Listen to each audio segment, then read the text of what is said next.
오늘 주신 하나님의 말씀은 구약성경 여호수아 3장 1절부터 6절까지 말씀.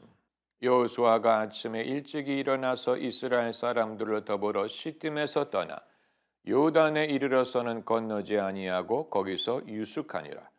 3일 후에 유사들이 진중으로 두루다니며 백성에게 명하여 가로되 너희는 레위 사람 제사장들이 너희 하나님 여호와의 언약궤 매는 것을 보거든 너희 곳을 떠나 그 뒤를 쫓으라. 그러나 너희와 그 사이 상거가 2000규빗쯤 되게 하고 그것에 가까이 하지는 말라.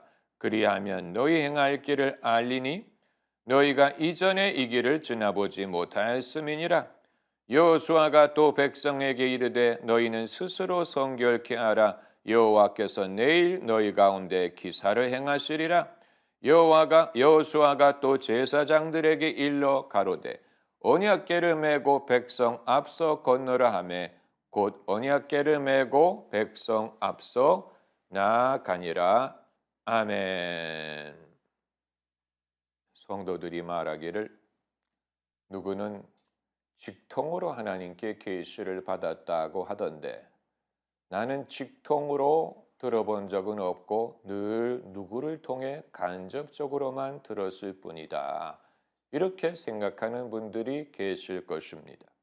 그러나 하나님의 말씀은 그 자체가 능력이 있기 때문에 어떻게 들었느냐 하는 것은 그렇게 중요하지 않고 들었다는 사실이 중요하고 무엇을 들었느냐 하는 것이 중요합니다. 하나님의 말씀은 어떻게 들었든 모든 사람에게 동일하게 힘이 있고 권세가 있고 효험이 있습니다. 많은 사람들이 어떻게를 더 중요하게 생각하는 것 같은데 그래서 내가 직접 하나님의 음성을 들을 수만 있다면 내가 믿겠노라 라고 생각하는 것은 그건 마치 부활하신 예수님은 내가 직접 뵐 수 있다면 예수님의 부활을 믿겠노라 라고 말하는 것과 마찬가지.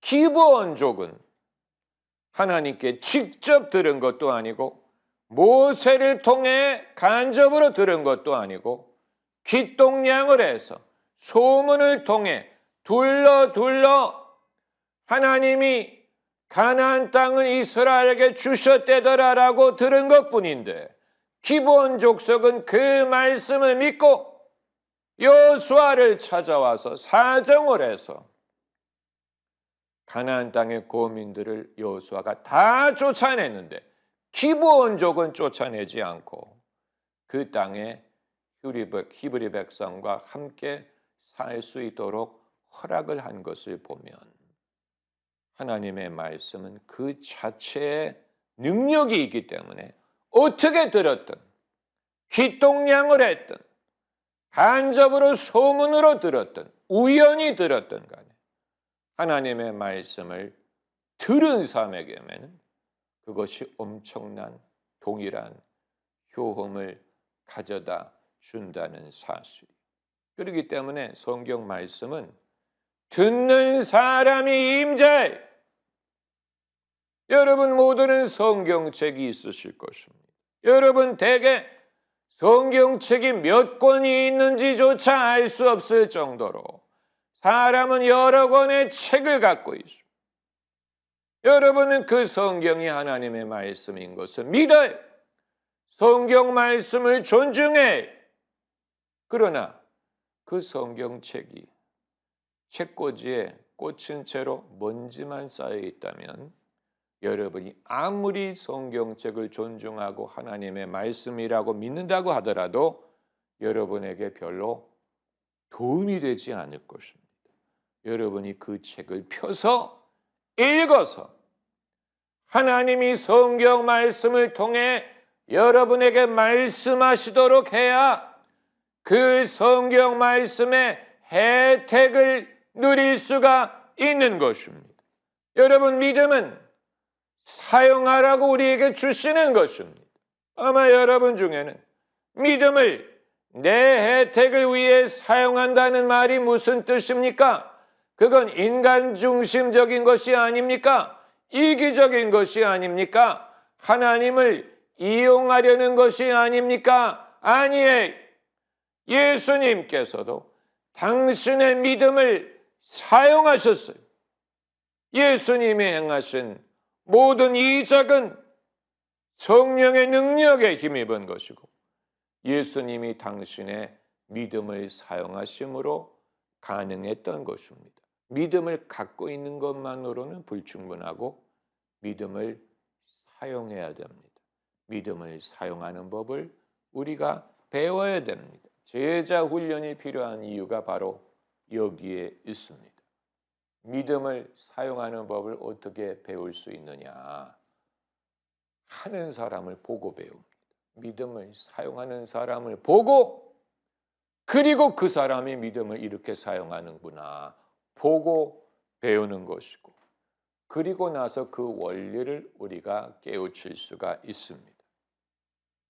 성경 말씀과 인간의 현실 간에는 갭이 있어요.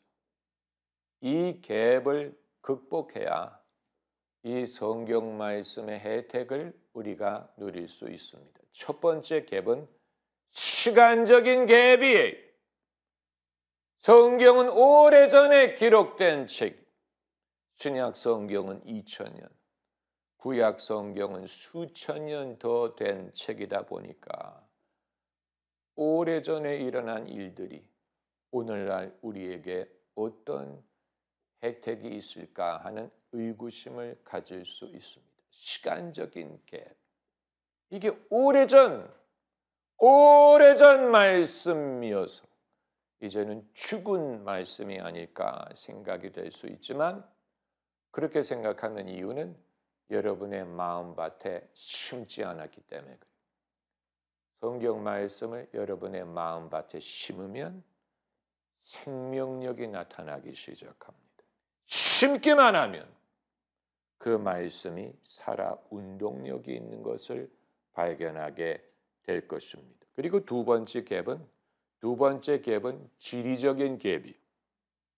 먼 데서 일어난 일, 먼 곳, 지구 반대편, 남의 문화권, 남의 나라, 남의 형편, 그게 여기 있는 나에게 무슨 의미가 있을까라고 생각을 할 수 있지만 여러분, 하나님은 무소부재하신 분이기 때문에 우리가 예루살렘에 가야만 하나님을 뵐 수 있는 게 아니고 이스라엘 땅에만 주님이 역사하시는 게 아니고 신령과 진정으로 예배를 드린다면 하나님은 어디에서든 경험할 수 있습니다. 백부장이 예수님께 우리 집에 모실 수 없습니다. 말씀 하나 없어서 그리하면 내 종이 나음을 얻으리이다. 예수님이 그 집에 찾아가지도 않았는데 말씀 하나 없어서 그리하면 내 종이 나음을 얻으리이다. 예수님이 내 믿음대로 되리라. 그 순간에 집에 있던 종이 나음을 얻었다고 했어요. 우리가 마치 멀리 계신 주님을 우리 집에 모셔야 되는 게 아니에요. 주님이 말씀만 하셔도 멀리 있는 것 같은 나의 현실 속에 하나님의 능력이 나타날 수 있습니다. 그리고 세 번째 갭은 심리적인 갭. 모든 의심의 바탕에는 심리적인 갭이 깔려 있습니다. 심리적인 갭은 나와 무슨 상관이란 말일까? 이게 내게 무슨 소용이란 말일까? 하나님이 과연 내 사정을 아실까? 이런 우리 안에 깔려있는 심리적인 갭. 이것을 우리가 극복하지 못하면 믿음을 극복하기가 어렵습니다.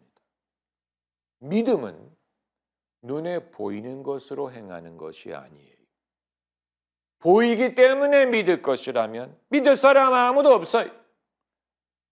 보기 때문에 믿는 게 아니고 믿으면 보게 됩니다.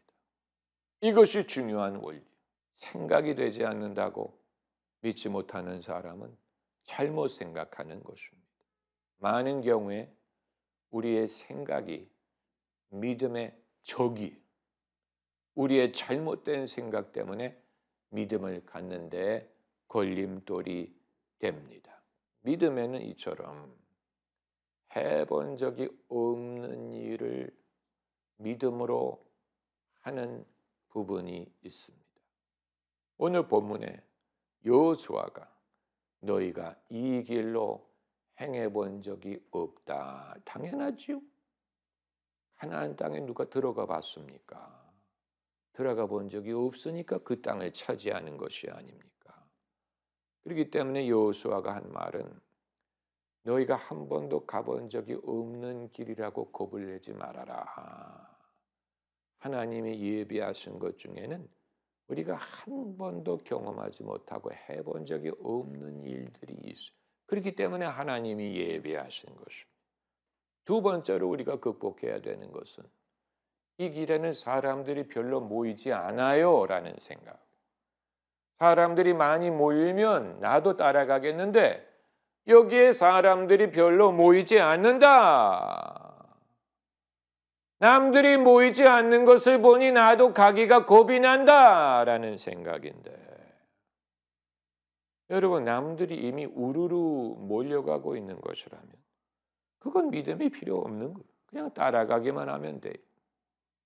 성경에 등장하는 모든 믿음의 사람들은 남이 이미 가는 길을 간 사람들은 한 사람도 없고, 남들이 가본 적이 없고 갈 수 있는지도 알 수 없었던 길을 자기가 믿음으로 개척해서 나간 사람.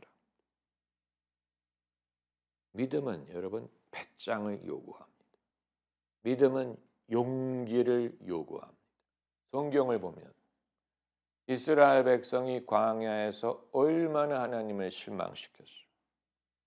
그러나 하나님이 당신의 마음을 바꾸지 않았어요. 우리 이름을 위해 하시는 게 아니에요. 우리의 영광을 위해 하시는 게 아니고 당신의 이름을 인하여 의의 길로 인도하신다고 했어요. 우리에게 좌우돼서 하나님이 중간에 그만두실 수 있는 그런 일이 아니에요. 우리로 인해 시작하신 것이 아니에요. 당신으로 인해 시작하셨어요. 그렇기 때문에 우리 때문에 멈추시지 않고 당신의 의지와 뜻에 의해 시작하신 일을 이루실 것입니다. 그런 의미에서 예수 그리스도는 알파와 오메가요, 처음이요 나중. 처음이 있고 나중이 없는 게 아니, 이루실 줄을 믿습니다. 믿음의 주요 온전케 하시는 주를 바라보아야 될 것입니다. 할렐루야, 할렐루야.